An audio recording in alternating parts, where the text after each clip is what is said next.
Hola chicos, ¿cómo se encuentran el día de hoy? Bueno, vamos a darle inicio al módulo 3, el cual tiene que ver con ecología, ecosistemas, ecosistemas de Colombia y por ahí vamos a ver algo sobre mitosis. Bien, para dar inicio a este módulo es muy importante hablarles sobre un tema muy particular y que ustedes lo ven a diario, pero digamos que no lo alcanzan a dilucidar o que no tenían o no se o estaban por enterados de la gran importancia que tiene para la naturaleza. Y es las cadenas tróficas. Pero bien, antes de que entremos en estas definiciones de cadenas tróficas y toda esta cuestión, vamos a hablar cómo funciona o qué es lo que pasa con una cadena trófica. Primero definamos qué es ecosistemas. Resulta que ecosistema se define a un conjunto formado por los seres vivos y los elementos no vivos del ambiente. Es decir, se denomina ecosistema a la interacción entre factores vivos y no vivos, y que en biología lo podemos, en las ciencias naturales, podemos denominar como factores bióticos y factores abióticos. ¿Cuáles son los factores bióticos? Los microorganismos, las plantas o los animales. O bióticos lo podemos clasificar como lo que tiene vida. Mientras, ¿cuáles son los factores abióticos? Pues los que no tienen vida, pero que hacen parte del ecosistema, como por ejemplo el calor, la luz, el viento, el agua, el aire o los minerales del suelo. Todos estos se denominan como factores abióticos. Biótico lo que tiene vida y abiótico lo que no tiene vida, pero que interactúa en nuestro ecosistema. Ahora que definimos la palabra ecosistema, pues no lo van a confundir con hidrología, que se refiere al estudio de los ríos, o climatología, que se refiere, como su nombre lo indica, al estudio meteorológico del planeta, o el estudio del clima. ¿Listo? Bueno, resulta que como les decía anteriormente, los ecosistemas están conformados por la interacción entre factores bióticos y factores abióticos. Y también dentro de ese ecosistema también vamos a estudiar algo que se llama ecología, que es la ciencia que estudia las relaciones de los organismos entre sí con el ambiente que los rodea. También analiza la influencia de las actividades humanas sobre el ambiente. Por ejemplo, la extracción de hidrocarburos es una actividad humana que analiza. La deforestación es una actividad humana que analiza la ecología. Hablemos de los factores bióticos. Como factores bióticos incluye todas las especies de seres vivos que habitan en un ecosistema. Puede ser un microorganismo, puede ser un hongo, puede ser una planta o puede ser un animal. Es decir, aquí están todos los reinos de la naturaleza que ya vimos en el anterior módulo. Ojo con eso. Bueno, resulta que para hablar de los factores bióticos los podemos clasificar en distintos niveles de organización. Por ejemplo, podemos hablar de individuo cuando pues tenemos el individuo una sola especie, población cuando tenemos varios individuos de esa especie, comunidad cuando además de los individuos de esa especie tenemos otros individuos y ecosistemas cuando los individuos de esas especies interactúan entre sí, entre factores bióticos y factores abióticos. Ahí es cuando tenemos que hablar de comunidad, perdón, de ecosistema. Entonces ya saben, los factores bióticos se pueden organizar en individuo, especie, población y comunidad. Vamos bien, ¿cierto? ¿Qué pasa con los factores abióticos?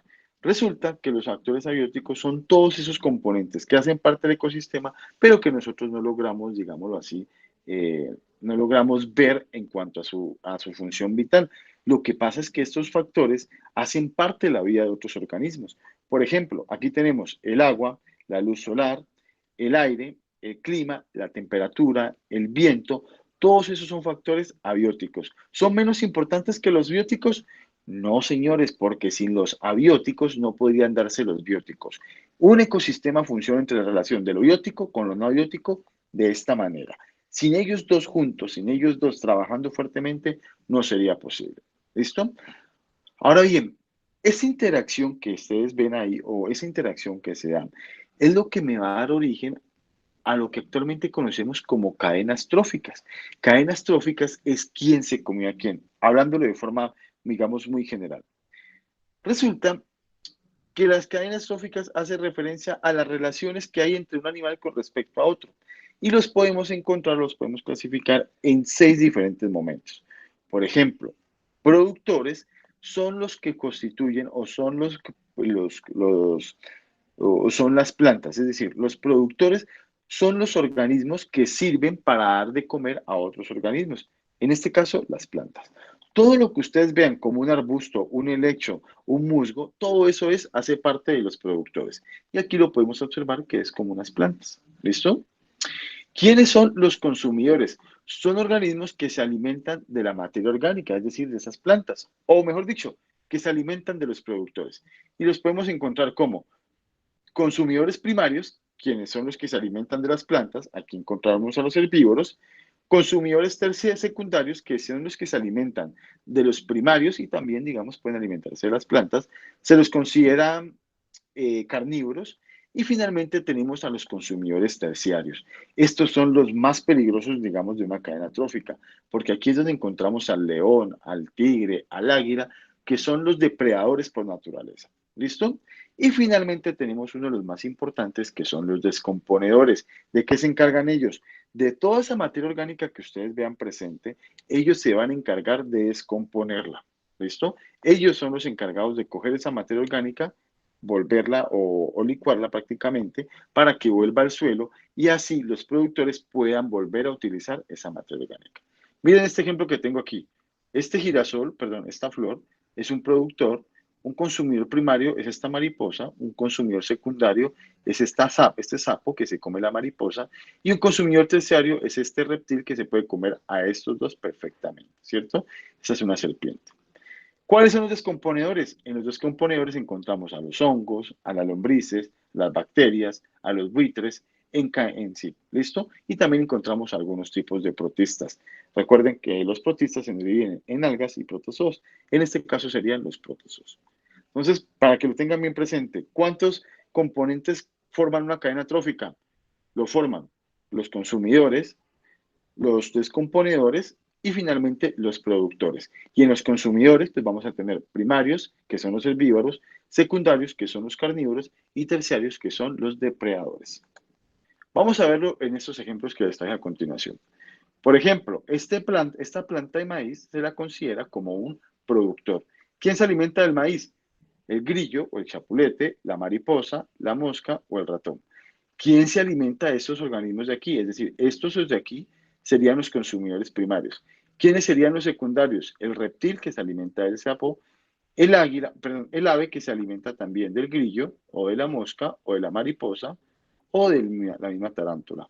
¿Y quiénes serían los consumidores terciarios o los depredadores por naturaleza? Estos que se encuentran aquí, este zorro y esta águila, serían considerados como consumidores del tipo terciario. Y los descomponedores, pues aquí no están, pero tienen que haber descomponedores para que la energía vuelva a la Tierra. Por ejemplo, miren el productor, recibe la energía solar, ya saben que ahí está lo del proceso de fotosíntesis, recibe la energía solar, ¿cierto? Hay un consumidor primario, en este caso este conejito, hay un consumidor secundario, en este caso sería esta serpiente que se come al conejo, y hay un consumidor terciario que se come a la serpiente. Miren cómo la energía se va transmitiendo. El sol se la pasa al productor, el productor al consumidor primario al consumidor secundario, el secundario al terciario, y el descomponedor la vuelve a la tierra para que el productor tenga nutrientes y pueda crearlos. ¿Ya ven la importancia de las tróficas y cómo es que funcionan? Pues esto es muy importante. ¿Por qué? Si uno deja de existir, se afectan todos los que están arriba.